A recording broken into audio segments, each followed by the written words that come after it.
Hello, it's Tuesday, 12:30 on a Tuesday, and hello. I'm so pleased for you all to be joining us today on this beautiful day. Wherever you are in the world, I hope that it's a beautiful day for you as well, and that everything is going as well as it can be in your life. Today's special guest is a very incredible and interesting human being as well as a great person. So hello, Edward.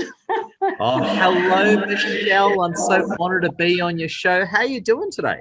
I'm doing great, thank you. And it's so wonderful to have yourself, who is such a personality, and as I was saying this morning, an enigmatic personality on the show today, with all of your incredible background as a soldier, as a this, as a that. And I was fascinated by the 10,000 plus hours of personal coaching. There is so much to uncover, and I hope we can get through a lot of it over this next half hour. But please tell the viewers a little bit more about yourself. Well, firstly, Michelle, it's a pleasure being here. My name's Edward Zia. I'm an old veteran from another time. And international master coach. And basically, my wife and I, Lassie, we help people across the world become influencers, and we run a business network too. Fabulous. And what's a little bit of your background? I know a few bits and pieces, but how did you become a master coach? What did you want to be at school, for example?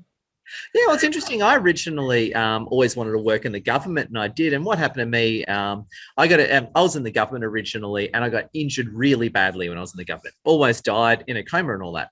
And what was interesting for me, that was a big change in my career that I wasn't after. If I wasn't injured to this day, I'd probably still be in the government. Whereas for me, that just threw me in a totally different direction in life. And it took me in a very unique path. And basically later on in life, I ended up becoming a homeless veteran. You know, between 9 and 30, I was a homeless veteran. And that gave me a chance to really reboot my life. And I decided I want to be a coach. And it was interesting. It's just over 10 years ago, I said, I wouldn't mind being a coach in some kind of global character.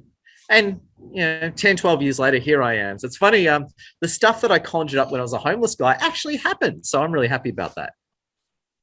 And what a wonderful story that not that you became homeless, etc., but that you had the vision and you're living proof. And that's what I love to have on the show, is people that are living proof that if you find that vision, if you find your calling, another way I think of it is your calling, then, when you decide with your heart and soul to follow it, you can do it, and it is achievable. And Edward, you must have, people on my program, they have different views or different angles about what success may be. And given that you have really had some big highs and big lows, what does success mean to you? Yeah, I look at success in a very holistic sort of viewpoint. To me, success is being successful in all areas, such as financial, relationship, spiritual, physical, that sort of thing. So I see success as a very multi-legged table. That's my own personal view of it. Of course, I weight things more highly than other people, but to me, it's about holistic success in every level. And the thing that always impacted me was, Steve Jobs even said he'd trade in all his billions of dollars to live longer. And that statement always, I'm a big Steve Jobs fan, rest in peace, Steve Jobs. Big fan of that guy, and that statement really resonated with me. And it educated me early on about the importance of holistic success in all areas. Because at the end of the day, if you're losing in one area, you don't feel very successful regardless of how buff you are in other areas. Exactly. That's a very important reminder. I mean, especially with what's happening in the world, with the changes around technology or COVID, whatever area you look at. One of my great influences was the whole Maslow hierarchy around success, yes. Because at your bottom level, where survival is success, through to, you have a roof over your head, your view or your lens on success changes. But I love how you framed it around, you're always looking at those different areas or those different angles of your life. Yeah. And it's funny you bring up Maslow's. Not many people talk about Maslow, so power to you, Michelle. I love Maslow. No one ever talks about it, but I'm glad you do, right? But what I love about Maslow's is self-actualization. And one of the things is right now I'm actually in the process of self-actualization big time. And I tell you what, when you sort of work your way through the pyramid and you can focus on what really matters, man, it makes life empowering. And that's my big advice to everyone watching from what I've learned is, A, if you don't know what Maslow's hierarchy needs is, go learn it, just Google it. But secondly, the importance of getting all your security in place and self-actualization to me is a very, very important thing, especially if you're going to make an impact on this world and help other people.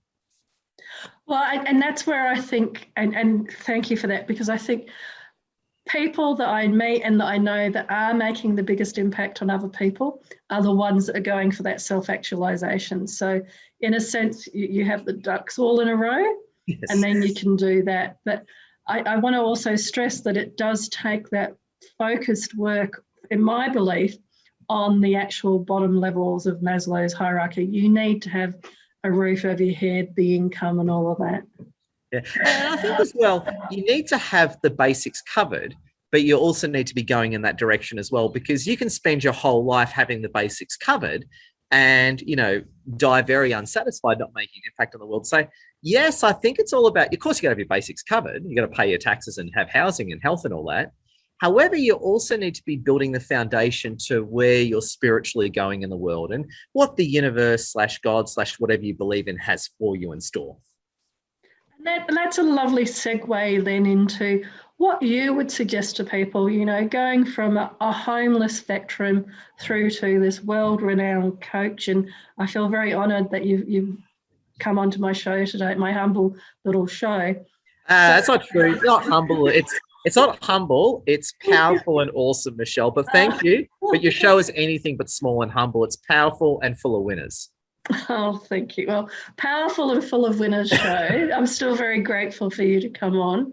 And with that perspective, as well as, you know, you've been through all realms of life, if you like.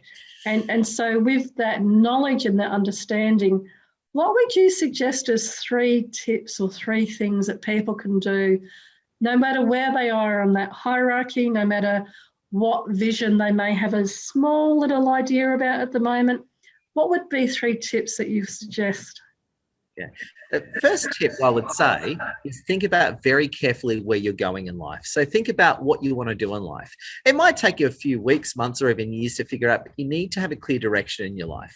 That's point 1, because if you don't have a clear direction, you're just going to end up working for the landlord and paying taxes your whole life. And believe me, I've met a lot of people in the 60s and 70s who just regret their whole lives. Right. And and believe me, I know a lot of these people, you don't want to do that. So point 1, know exactly where you're going. Point 2 is, as you said before, Michelle, is you got to look after the basics. Make sure you got funding coming in, make sure you've looked after your expenses, make sure you've got good housing, and make sure that you're in no imminent danger. You've got the bases covered, because you need a clear direction. You need your bases covered, which is all very important. And that brings me to the third point, is giving back. So even if you're on the bottom, so to speak, and believe me, I know that one well, help people all the way. So for example, when I was a homeless veteran, I spent a lot of my time listening to people and talking to people and actually ministering and talking about Jesus. So even when I was a homeless guy, and I had less than nothing, I actually owed money. So I was actually below homeless. Homeless implies you're zero. I actually owed money. So I was worse than that, right? I still had time to minister, still had time to help people. I listened to people with their problems. So even if you think you've got nothing, you'd be surprised that you can still be giving even when you're on the bottom. And in fact, some of the most generous people I know have been on the bottom. You know, it's that video that goes around LinkedIn, that homeless guy who only had 6 bread rolls gave a bread roll to the person next to them. It's that sort of logic. So even if you think you got nothing, you can still give back to other people. That's all part of not just growing in a physical, materialistic sense, but also growing your spiritual consciousness. Wow, what powerful and wonderful insights and very profound insights, I think, as well, for anybody watching to really take on board. And I really love the giving back. I have a chapter in my book that talks about the cycle of giving and receiving, very much from the Bible kind of concepts as well, but I don't frame it in religious sense. But it talks about how, and I use the tree analogy, you know, for a tree to grow a new tree, it needs to give up its fruit, and then from that fruit comes a new tree. So it's very much that giving of the fruit, and then you receive a new tree in its place. And I love how you describe that even when you feel like you have nothing, you can still be giving back and listening to others. Yeah, and it's funny, again, when I was a homeless guy, I spent a lot of my time listening to other people's problems, you know, and that's when I kind of realized, hey, I'd be a good coach. Even as a homeless guy, I'm good at listening to people's problems. I thought, And then I figured out I could actually make money out of this. And I thought, oh my God, this could be my new direction. There you go. And said, this Persian guy ain't going to be homeless forever. So, there you go. So yeah, been there. And it's funny because the thing that I've really learned is that the more you give to other people is good karma comes your way. Anyone watching this show is not going to dispute the karmic concept, but also too, you become really popular. So where I was at the time homeless, I was actually very popular. So a lot of people around town found out I was a homeless veteran. I did not miss out on a meal. I was very well looked after by the community. So even though I was a homeless guy, I wasn't treated like a vagabond. I was actually treated like part of the community. And that was because I'd be so generous and always giving to people. Even though I had nothing physically to give, but energetically and time-wise, I had a lot to give, and I was very generous from that viewpoint. But my point is, that's actually what helped me make me popular. Giving people are very popular and well-liked people. And I think that that's important now for wherever people are watching and seeing this, to help them understand that as well, that whether it's time or whether it's a friend's ear to listen to, with all of the mental and wellness concerns that industry and society and culture has at the moment, one of the biggest gifts you can give to people is just listening to them and listening to the problems that they've got in their lives. Yeah. And also too, from a influencer point of view, being giving makes you very well liked and popular. So you think about it for a second, to be a successful influencer, you need to be, with respect to the people you're trying to influence, you need to be popular and well liked by those people, and what better way than giving some stuff? It's human nature, right? Humans are like this. It's very hard to hate someone giving you something. Very hard to hate them, right? It's like, that person gave me $100. Man, they're evil. You don't often hear that. You know what I mean? You very rarely hear that. Feel like, oh man, such and such gave me $100. Isn't Sally awesome? So human nature is very much, if that person's giving me stuff, I will like that person. That's just the way rightly or wrongly, that's just the way humans are engineered. And when you understand that, you should give to people because it's karmically good and all that. But secondly, it actually makes smart business sense. So let's look at the 3 tips from a business lens, Len, using this, it makes smart business sense. What would be some tips you'd give other people? Because I know you're such a hugely successful influencer. What would you say? I like you, Michelle. Just to let you know that. I like you, Michelle. I paid him, everybody, Yeah, and you can pay me too. Money's almost welcome. So there you go. Ed loves money, so give it to me. And give Michelle some money too. Michelle's pretty cool. You're too kind. What would be, because if I'm a business owner, and there'll be some business owners watching this, and they're going, there's no job keeper, there's this, there's that, you could list off all the different really serious problems and issues they're facing. And they're working their way through Maslow's business hierarchy. What would you say to them? I mean, they may feel like they want to give time and listen to people's problems, but they're just so concerned about other issues they have. What would you talk to them about in terms of mindset? Well, firstly, for anyone who's been impacted by global lockdowns or any business downturns, thoughts and prayers go to you. I had my business wiped out during a bad election in 2019, so I know what it's like to lose your business. Been there, right? So firstly, my thoughts and prayers to anyone watching this who's been wiped out. The second thing I'd say to those people is, the first thing you do is go speak to your accountant and speak to the government. Speak to your accountant to look at your numbers, and speak to the government to see what grants you're eligible for. Okay. And you'd be surprised, there might be some stuff you're eligible for to help you get through the meantime. Let's say you can keep your business, you might have to close your business down. Okay. If you have to close your business down, speak to your accountant. There's a right way of doing it that gives you a good clean slate so you can rebuild yourself. So that's the first thing I want to say, right? Speak to your accountant, speak to the government, go through all the correct steps. The second thing I want to say is, really make the hard decisions and get your affairs in order. So the sooner you deal with reality and get your affairs in order, hence speak to the government and your accountant, is the more you can move on with things. So let's say you've got to close your business down. You can close it down in a good way that protects your credit rating and protects you and your family, okay, and keeps the home. Let's say you're able to keep your business and work through it. Have a good plan and stick to that plan and really, really work through it. And this is the thing that I've learned. And again, I lost most of my business. Another story for another time, but I lost most of my business well pre-COVID, and I learned all these lessons ironically before lockdown. Is as you come out, as you trade out of the the Death Valley, is make sure you take those lessons to heart and save up some money, have some good savings to protect you. And I've done all that. So I lost my business, rebuilt it. And, whenever I can, I keep my expenses down and maximize my savings to protect me from any future damage, which can happen anywhere at any time. Well, I've heard some people, and they're great tips, thank you, Edward, because I've heard some people talk about everybody is like 3 months away from, losing it all and other scary. I'd say a month. I think 3 months is generous. Yeah. I'd say most people are weeks away from losing the farm. Yeah. Right?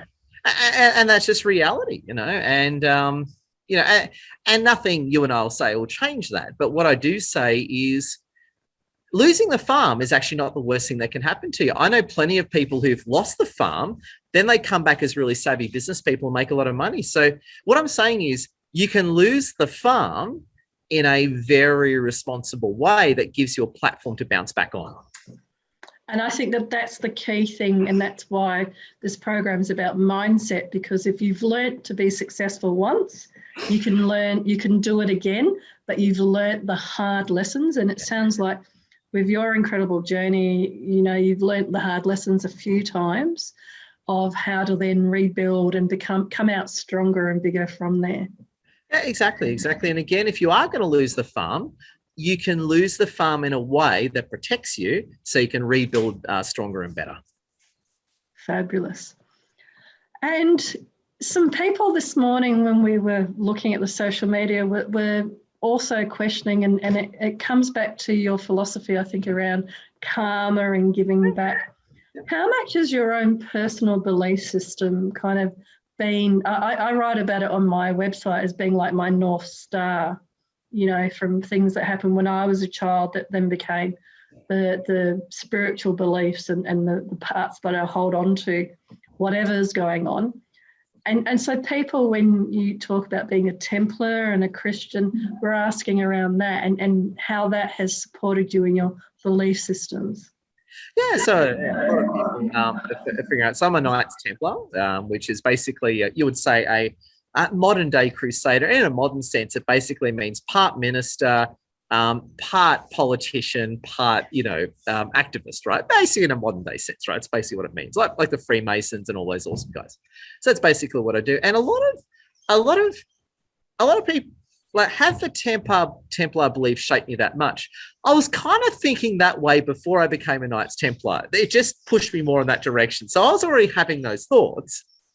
It's just enabled me to go deeper into that rabbit hole. So that's where I'm kind of at. And it's been fascinating. It's, the being a Knights Templar and seeing a very different side of civilization has been very, very important. So, yeah, and it's all about giving back, and it's all about protecting the interests of the underdog. And that's something that's very important to me. Standing up for justice and people that need it, I find very important. Something I do very proudly and always have done. Fabulous. And so with these themes of, obviously giving and being of service seems to be something that I hear, whether it was in the armed forces, whether it was a coach when you were homeless, having a business, and now having your current business as a coach. How do you think that theme of, being of service in some way, was there something that when you were younger you went, oh, okay, giving to others and being of service is something that really, I can see how it's my niche or my theme? Yeah, well, originally I had a rough upbringing, right? And I spent a bit of time in the foster system. So I was in between homes and that sort of thing. So I had a rough, up to the age of 10, it was awesome. After that, I had a very rough, teenage years. As in rough in a first world sense. By first world standards, pretty rough. By developing world, I'm sure it's pretty normal. And anyway, so what happened to me was that I ended up joining the army and I loved it. It was just a chance for me to move on. And a lot of the Australian military and the Australian government shaped a lot of my beliefs about giving back, helping people, serving the public and that sort of thing. So, yeah, and then I ended up working with, I got seconded into drug enforcement, and I started working with a lot of very marginalized people in Australia. So I see, I suppose, society from a very, very different, I see it from a very streets viewpoint. So a lot of people said, Ed, you're a man of the streets. I'm absolutely a man of the streets in many senses, right? And so I definitely see things in terms of power, and I really see the underdog. And that's part of what's enabled me today, is that I love empowering the underdog to push back against problems wherever they may find them, if you know what I'm saying. Yeah, I do. I mean, in my memory, I remember standing up, because I've always stood up for people that I feel are being bullied or belittled in some way. And I remember even in school, doing it, and having that crusader sort of feeling of, needing to protect people because they just weren't as outgoing as myself, and they were being bullied or something.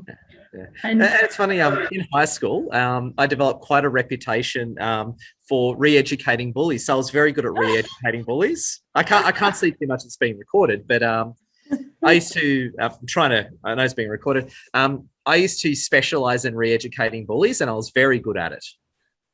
Wow. And I enjoy it. I enjoyed it. It would wake me up every day saying, who am I going to re-educate today?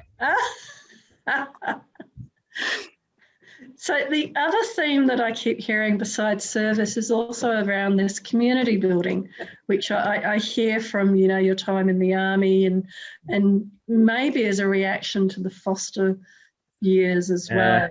Yeah. Yes. Yeah. So community building is very important, because one thing that, and big shout out to my wonderful wife, Lassie here, big credit to her.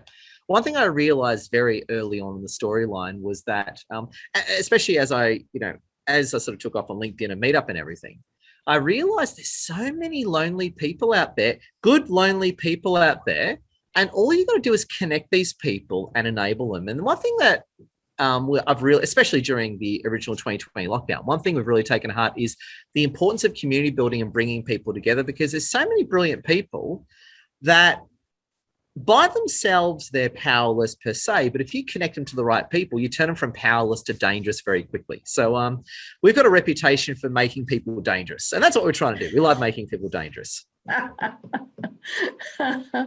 love that. I love how you didn't go from powerless to powerful. You went powerless to dangerous. That's great. That's real dynamite, as you might say. You got to watch what we're saying. We're talking about power and dynamite and re-education. So got to watch what I'm saying. Or all those keywords.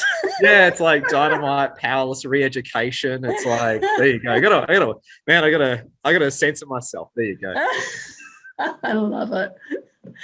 And so today you have this beautiful wife, Lassie, you have the successful business. We were talking before about, what's next, and you mentioned self-actualization, but what sort of things does that mean to you? Where are you going next? Yeah, I've been asked this a lot lately, and my answer is not completely clear, but it's getting clearer by the day. My feeling and sentiment is around bringing more people together, reaching more people, empowering more people, and also so on an international level, reaching more people, which we are every day, and thank you for being a fan.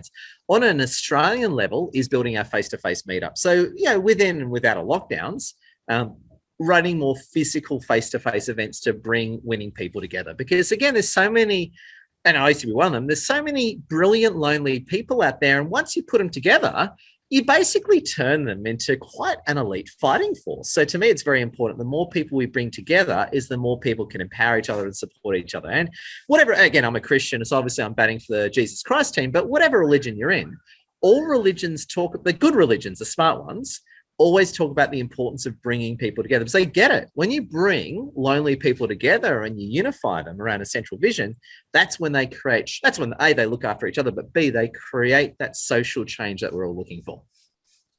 And I love the imagery as you're speaking. I can just see you creating, the Knights of the Round Table and going on this crusade to create a better world. It's a wonderful imagery and vision. Yeah, it's funny. A few people have been trying to stop us. I've received lately quite a few threats to my life and safety.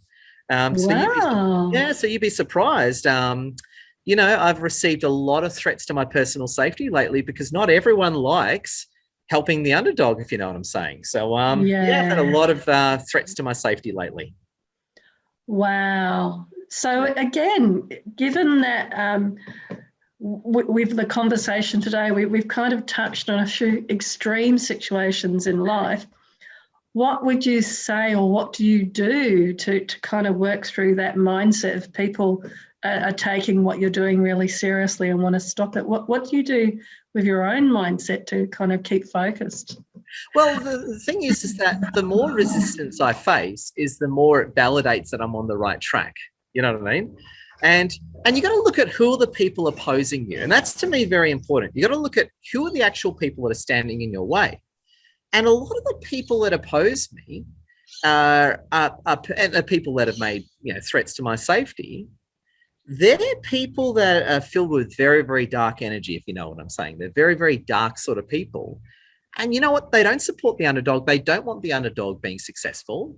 They just want people living as slaves. So you got to look at, I always say, you got to look at who your fans are and who your critics are. And some of my critics are some very dark energy people.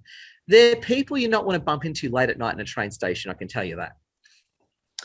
Well, from somebody that's worked in drug enforcement in some of the highly specialised areas, I can believe you if you say you don't want to meet these people. And we do have, unfortunately, people were gunned down. My bus stop in the city, one of the bus stops I go to in the city, was actually on the news when somebody got gunned down the other day. So it's.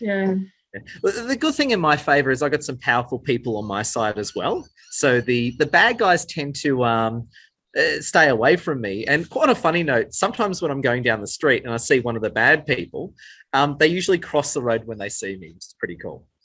That's fantastic. And I guess for anybody that I speak to in more and more public positions, you do get that growth in people that support you and people that don't support you. So it's all part of that Maslow's hierarchy as well. And I find people tend to polarize. They either want you dead or they love you. There's no, as time passes, and same for anything, polarization such an interesting thing. So it's you're either awesome or you're a pariah. There's no middle ground. The middle ground, the middle ground's is as wide as the edge of a sheet of paper. It sounds a bit like a Trump rally, you're in a forum or against it. yeah. You're either support Trump or you hate America. It's that sort of. There's no middle ground. Yeah. There's no grey. Well, I think in Australia, one of the good things about the culture here is that we do mostly live in grey and talk about grey. Yeah. So it's disappearing though. It is disappearing though. The grey in Australia is starting to really evaporate very quickly. We're getting very. And I'm not saying this is a good or a bad thing, but we're getting, even in Australia, that grey is disappearing very quickly. We're getting more and more polarized by the day because people are ultimately picking which side they stand on. And I think the greys, the grey, there's not much grey left. The grey is decreasing from our society every day. Well, and I think if we had a longer time, we'd talk about how throughout history, I think the grey moves. Yeah. But just very quickly, if you were to give your younger self, and I can't even begin to imagine, but going into foster care and through the years in the army, etc. If there was some advice that you gave your younger self, what would that be? Don't take any bull from anyone and push back. Okay. Even when you were quite young and everything? Oh, yeah. Because if I, the more I push back in life, whenever I've put my head down and done what I've told, I've always gotten screwed. Whenever I push back, sure, I might get a broken nose or something, but every time I've pushed back, it's always worked in my favor. And I'm not saying push back like a moron. Sometimes you got to push back with a bit of strategy. You might, for example, just play ball on the surface, but you push back behind the scenes. So when I say push back, I don't mean that in a blunt, get yourself beaten up sense. It could mean push back in an infiltrator sort of way. You just say what you need to say, but then you carry on behind the scenes. And you keep yourself safe throughout. Exactly. Yeah, well, you act like everyone else and say like things like everything else, but you do the right thing behind the scenes. That's very important too. Sometimes you can't be a hero. Sometimes you just got to, I hate this, sometimes you got to let something bad happen in front of you, but behind the scenes, you do the magic of protecting the innocent people and protecting the underdog. And you keep working towards your end goal. So we're just about out of time, but how would people contact you and find out more about you and what you're doing, Edward?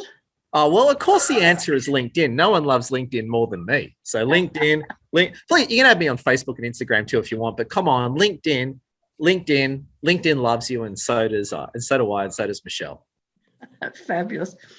Well, it's been an absolute pleasure, and I feel like we've uncovered so much and learnt so much today. And I really want to again thank you for your valuable time and more importantly, your valuable insights into a view and a lens on creating a successful mindset that I think is very special. And I really thank you so much today, Edward, for being on the show. Well, I literally take my hat off to you. You can see my wonderful bald head, and the sun has come out a little bit. So it was horrible before, but now there's a little bit of sunlight behind the stormy clouds. I can't see a thing. I got to put my hat back on. That's fabulous. And to everybody watching, I want to thank you as well for tuning in each week and for hearing these tips and insights into how you can create a successful mindset and go through like Maslow's hierarchy or whatever it may be to help you to take yourself from where you are and keep following your vision. So until next week, from my heart to your heart, be great, be fabulous, and be you.